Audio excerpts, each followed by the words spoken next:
Hello, I'm Tony Guida, and this is My New York. If you enjoy good movies and dazzling movie stars, do I have a film for you? It's all about the legendary and luminous Ingrid Bergman, her story told in her words and her photos and home movies. It's both heartwarming and heartrending. Now in New York, where Ingrid Bergman is seen paying sorride come la donna più felice del mondo. Roberto Rossellini har böjt Ingrid Bergman hem till Stockholm för att... Swedish-born actress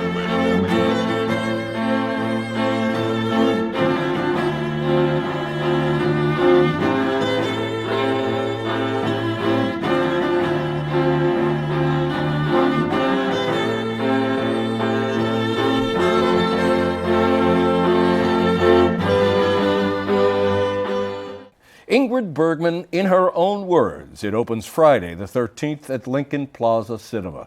And Ingrid's magnificent daughter, Pia Lindstrom, is here to talk about the film and reminisce about her mother. Next.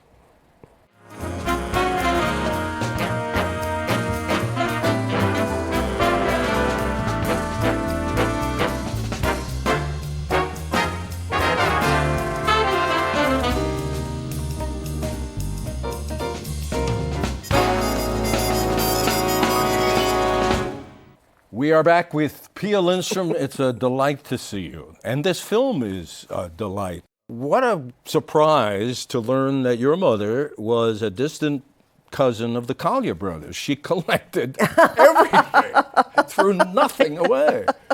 That's one way of putting it. You're absolutely right. Isn't that a strange thing? Even as a child, 14, 10, started to save every school lesson, every diary entry. She saved every, and traveled from country to country, city to city, carrying all of this stuff all the time. Why do you think she collected everything? You know, is it a deep wish to be famous, a deep wish, or you think that perhaps this will be of interest to somebody, even when you're young, you know, or you imagine, or you prepare yourself to become that person that people will be interested in? Or could I don't know. Or could it be just things that she treasured in a youth that was really very unhappy? Well, she had a lot of loss. A lot of loss. I mean, her mother died when she was, 3? 2. Her mother died. Then her father died when she was 12. And then she went to live with an aunt. And the aunt died in her arms. Oh, my God. So by the time she was 14, she had been through a lot of loss. Now, maybe the impulse to keep things comes from that. I mean, I don't know. This is one of the mysteries. Whatever it was, she had not only that, but photographs. You know, her father was a photographer. Yeah, she took so many photographs and so much film. But her father was a photographer. Yes. He was a painter, not a particularly successful painter, but he was a photographer and had one of those huge cameras that you got under, you know, with a cloth over your head. And he took so many photographs of her. So from a very, very young age, 5, 6, she started to pose for her father in little hats with night glasses on, or, you know, with an animal. It's my own theory, you know, I'm not a psychologist here, but that the man she loved was the man behind the camera. And she flirted and played and was charming for the figure behind the lens. So when she got older, she was completely comfortable in front of a camera. She had no trouble with that. In fact, she fell in love quite often with the man behind the camera in the same way. Yes. She did fall in love with many directors. But I think it was something similar into this is the way you show love. It's through a lens. Mm-hmm. Were you aware of this treasure trove of photos and films? Well, I was aware because, one, she was always filming, so it's hard to see her without her 16-millimeter movie camera. I didn't know the extent of her saving her childhood diaries and documents. Right. That I didn't know about. Those she carried with her from place to place. She did photo albums, So we saw those. But you know how children are. You try to show your kids the photo albums. Well, they're gonna go look at Children their are phone. not interested in their parents' photo albums. No. I think grandchildren may. I don't know. I don't have one yet, but I mean, I assume that grandchildren are more interested in Grandma and Grandpa's life. So in her own words is Ingrid's words from letters she wrote, from her diaries. She wrote so many letters. You know, I didn't have email. They wrote so many letters in those days. And she had very close friends that she wrote long, long letters to, and they kept them. She had a cousin, Britt, who was actually with her when she died, and she wrote a lot of letters to Britt. And Britt called me after my mother died and said, "What should I do with the letters?" And she said, "Should I burn them?" I didn't know what to say. I mean, I said, "You have to do, you know, what you think is right. I don't know the content of the letters." You know, this was her closest cousin. Maybe it was not something people should see. Of course, afterwards, I regretted that I didn't save those letters, because the letters she wrote that were saved were so charming and so interesting. And so much about children, and so very little, or at least family, and so little about her career. I know. Well, her book is like that too, in a way. I mean, she has written her own book, and she doesn't talk, you know, she's talking about Hitchcock, but she doesn't really tell you about acting. I made this movie with Hitchcock, and I made something with Cary Grant. And no, she revealed herself in her own letters, but not in her book. And I'm glad that has been saved, because people have commented. She talks to her cousins and to her friends about her children, which she doesn't see that much of. Right. But it's interesting that a woman still is always talking about them, even though you're living in another country and, you know, life is taking you in different directions, that your children are still a preoccupation, even if you try to escape them. Which she did. I mean, escape is an interesting word. She abandoned you. I mean, well, that's not kind of a that's harsh word sentence. No. I mean, she left. She left. She didn't leave me. Well, she left me behind, but I didn't take it like she left me. She got pregnant and went with her lover, Roberto Rossellini, to live in Italy. Well, you're 10 years old at this time, and you get a letter. I didn't get a letter. Oh, your father got it? Yes, I didn't get a letter. Oh, okay. But the family, you and he, Yes, get a yes. letter. Right. And That she's essentially not the coming letter back. says, "Goodbye, I'm not coming back." Right. And, you know, for a 10-year-old girl, whether it's abandonment or she left or whatever, that's got to be devastating. No? Well, apparently not, because I'm sitting here. So, Well, I don't mean... devastating. We At the tend to time, make you're- all these generalizations about things like that you're supposed to be devastated. I'd say I was sad. Devastated? I don't know what that means. Of course, you're sad. Yeah, But, you know, I had my father. right. I loved my father. I thought he was great. And sad So because I was sad wanted because more of her. Well, she was gone. Yeah. But I didn't immediately turn that into I hate my mother because she went no, I'm somewhere, not- nor did I turn it into I'm now devastated. I had him, and that's a great thing that I did have. And he was a remarkable man. Well, I thought he was. Yeah. I never quite understood why my mother didn't like him that much. I thought he was very handsome, and I thought he was very nice. And accomplished. And I thought so. He was a neurosurgeon. But, you know, we never understand our parents' sex lives and attractions. I mean, and should we? Maybe, you know, I don't know.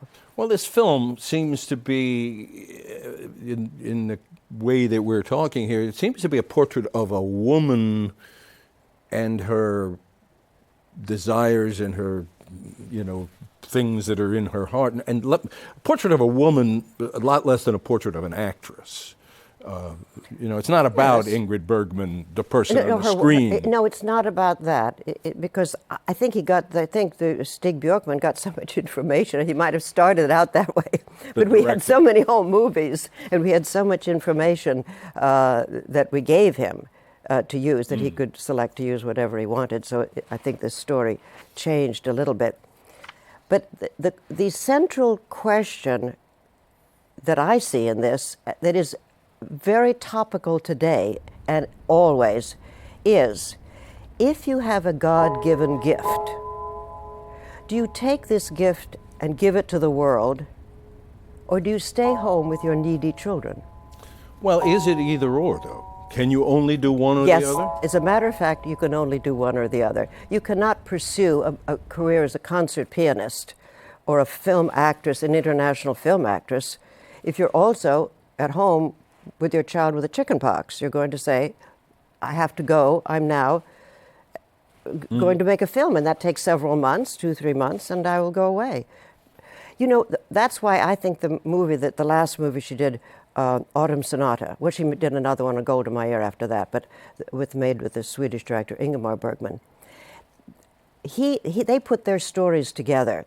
He had been married to a concert musician. The same thing comes up. She's traveling all the time. Is she not to travel? Is she stays home because she's got these children who are clinging and who are making her feel guilty? You know, that's the same question. And I think that's a question whether a man, it could be for a man, he could be in the military, he could be in politics, he could be in the clergy, he could be a television performer, host. I mean, do you do that, or do you say, I'm sorry, I can't do the show because my child has asked me to stay home because she's having a nervous breakdown? Well, she was clearly driven. I mean, she had the talent, and she was driven to use it. I mean, she drove herself to use it, and yes.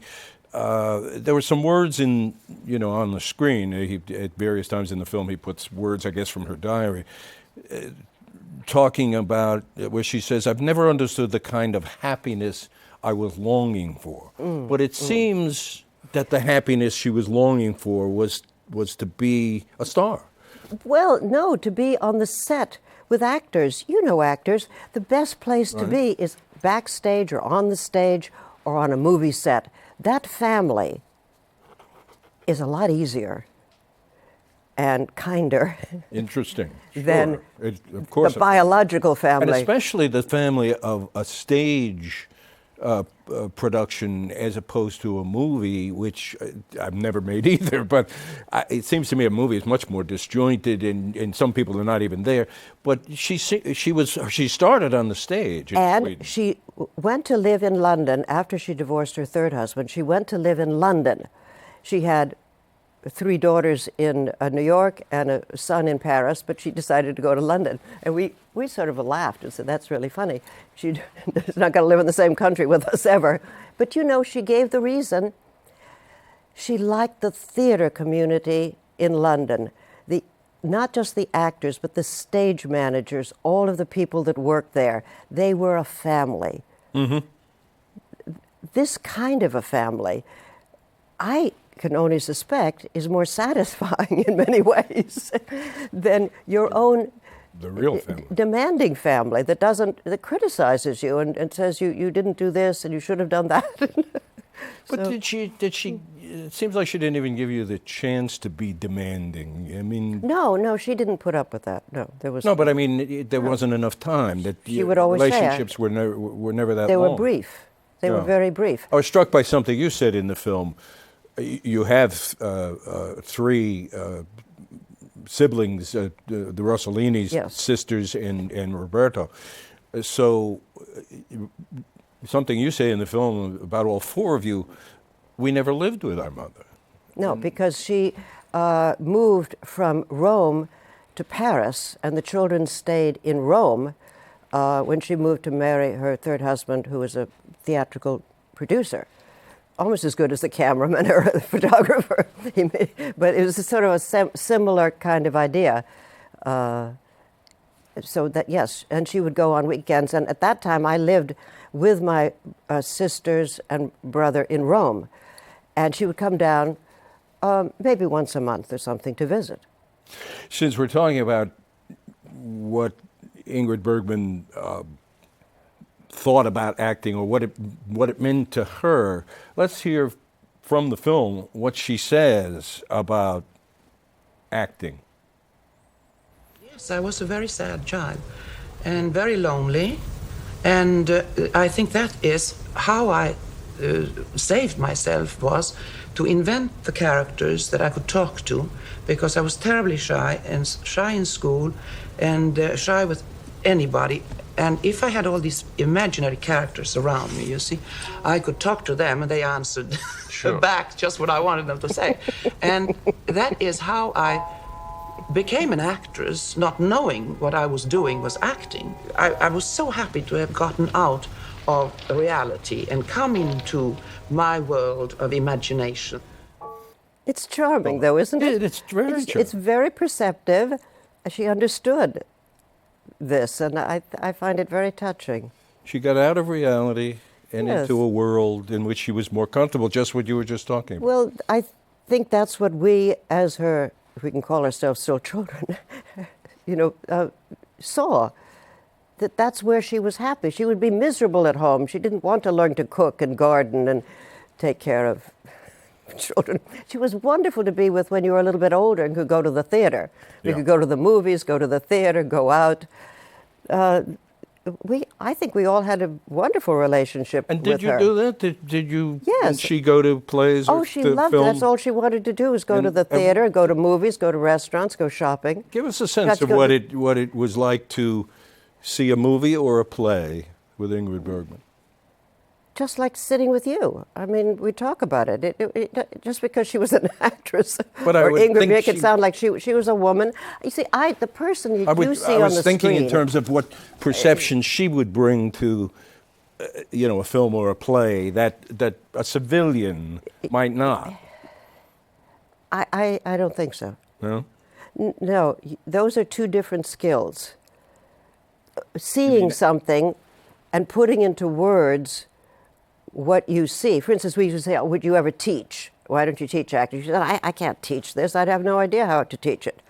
Those are different skills. To see something and to put what you saw into other words. It's interesting because I'm sure as you have, I've been asked to at times teach journalism, and I kind of say, Oh, so you did the same thing. You said, I don't know how I would teach this. I Well, she do didn't know it, how and to I hope I teach it do either. it well, but I don't. Well, I don't know she said if the I same could thing. convey that. She said the same thing. So Yeah. no, it would have been just like going with a friend. The other thing is, because you see her, or people see her as an actress up on a huge screen, and in those days, the screens were big, and the person was enormous.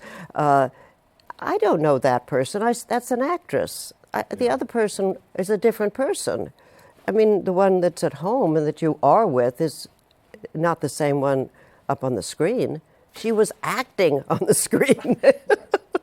And often she was acting the role of nuns and martyrs. And yes. And what a contrast to leaving you and your Well- father and going off to with Roberto Rossellini. Yes. And Well, there was that just nuclear happened. reaction around. I mean, it's just incredible to think about today the kind of reaction that engendered. Well, but you must put things into the context of their time. Well, sure. It's.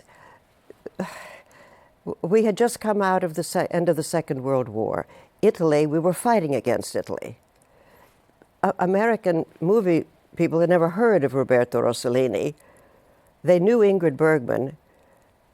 They heard she just left her husband and daughter and went to live in a country they only vaguely knew, but they thought they fought against recently. But And she for a was held up- senator, a United States senator, to denounce her on the floor of the Senate, calling her a powerful influence for evil, and she was kept out of the United States for. No, she was not kept out No, of she this. wasn't? She I was. thought she They was. wanted to make her persona non grata, but Oh, it I didn't actually happen. And she did come back and accept an award later. So Oh, I thought she was kept out. She stayed. no, she was persona non grata. She was not welcome. Right. You could say she was not welcome, but she could have come back if she had gotten a ticket and got on a plane. There wasn't anybody to stop her Well, from since coming this is back. Ingrid Bergman in her own words about this were, I was a danger to American womanhood. I'm sure she said that with a She said it with a tongue in- laugh. You know, Yeah. she was very funny, Yes. and she laughed all the time. She had that wonderful thing Well- that actors do of keep retaining a childhood enthusiasm for things, you know, and laughing. So she was laughing. As she said, you know, I went from being a saint to a whore Yeah, I was in a just going day. to say, her other words, I've gone from, this is a quote, I've gone from saint to whore and back to saint again all in one lifetime. That's and true. she certainly did. I mean, And she was just on a U.S. stamp. I thought that was really poignant and rather Yeah. interesting that now, you know, whatever, because it was her 100th anniversary of her 100th birthday, that she's on a U.S. stamp. And she wasn't actually a U.S. citizen. But I think, isn't that how life is? You know, that's so. Well, that's how- that's how life is. That's Look what at I the wanted Mets. to ask you. How did You're this up, you're transformation? down. She's a star. She's this virtuous woman. You know, a nun, yes. martyr, Joan of Arc. And then Yes. she's not. She's the Yes, she's yes, the devil. yes. How did the rehabilitation happen, or come? Well, or it just was because it, no, it was slow, evolved? It evolved. People forgot there were more scandals. Somebody else did something. You can't take it. You know, Right. time marched on, and other things happened. I had a funny experience once. I won't use any names, but there was a director who shot his wife's lover in the parking lot in Beverly Hills. Right up near the police station, I think it was. And I met this woman some years later, and I said to her, you know, your scandal drove our scandal off the front page. Thank I've you always very been much. grateful Can I take you to lunch? that happened. Because finally it wasn't on the front page. Another scandal comes. Anyway, my mother was very happy living in Italy. I mean, she was surrounded by people she liked, and, you know, Roberto and children, had 2 more children later. So I don't know that she was pining away to come back either. No. You know? Well, she wasn't an American. I mean, she was born in Sweden. She was born in Sweden, Not and, American. But I mean, Hollywood is America, but and Hollywood made her. And you know, if you she left, you know, if you are with a company or you're with somebody who's made your career, and then at almost the height of your career, you say, you know, I think I'm going to Syria. I want to go and live somewhere else and make a career. they don't forget. They would say, really? We would say, well, go. Right. So, you know, but America also is the one who recreated her, because finally she made American films again, and she was rehabilitated. And You know, Anastasia. What was the Anastasia? Anastasia. Anastasia. It's kind of a metaphor, isn't it? Of course it is. It's the woman who is a princess who's not been recognized and has been left under the bridges of Paris and lives in a shabby condition and has been ostracized, who's reclaimed. It's perfect. She waited a long time to find that role, too. I think it was quite savvy to find the role that would show that you are now welcome back. In fact, you are royalty. Yes. Not just anybody. Yes, you're a princess. You're a princess. The film we're talking about is Ingrid Bergman, in her own words. It's a documentary. It opens on Friday the 13th here at the Lincoln Plaza Cinema. And you today, I mean, you and I are all colleagues from the certainly are. TV newsrooms around town. But you're on Sirius Satellite Radio now doing I do a Pia ra- Lindstrom Presents. Pia Lindstrom Presents. What are you presenting? I'm presenting whoever I meet. Want to come on? Yes, of course. I present almost anything. Doctors, dog trainers, magicians, novelists, singers, dancers, whatever. And this But is I want to tell weekly? you something. Yes. When I had my first child, Justin, you came to the hospital and interviewed me. Yes, I have it on tape. I don't remember. You don't remember? You came to the hospital and You you have such a horrible memory. I don't, Oh, and do you know what you asked me? oh, please. You're going to embarrass me now. No, I mean, it was so funny I'm because only a sure. guy could do Had this. to- yeah. You said, well, you've just had your first child. Are you going to have another? Oh. And I think, no, it was like I was lying in the bed thinking, another? Good thing. I hope not. Good thing you didn't have a gun under the sheet. No, I always remember that. It was I didn't endearing. remember that at all. I'd love to see film of it. I know. It's in the Why did closet they somewhere. sent me- One of I those guess things they- I've saved that my children never look at. Yes, and when they make Pia Lindstrom in her own They're going words. to find you This the will- hospital This will bed. be among the words. Oh my God, what a horrible. No, it was charming. I mean, it's a man might say that. Yes. And a man, unfortunately, this man did. It was all right. It was So, adorable. So I'm this is doing weekly. radio. It's on. This is where old television performers go. We go Yes, to we radio. go to radio. I've done radio. I found it exciting. I like I went it. to for a period. I was at WCBS All News Radio, and since we were both in television news, and all of the encumbrances, the camera, the light, the thing, radio, so immediate, so intimate. Wow, it was very liberating. Well, I made a lot of mistakes. First of all, I was not used to the long format. I was used to 1:30, Right, 2 of course. minutes for a news story. You ask 1 or 2 questions. First of all, the show was an hour, and I tried to interview one person for an hour, and that was really long to try to think up questions for an hour. And then I realized that I had a bad habit, which my producer got very angry about, and that was that I made noises while the people were talking. In order to encourage them, I go, which I suppose you can do in television because you see the picture of the person making the noise. But in radio, it's sort of this disembodied going on. And she was saying, shh, be quiet, be quiet. So I had to retrain myself. And then I had to retrain myself to put myself into every interview because people don't see you. So they don't know, they can't read you.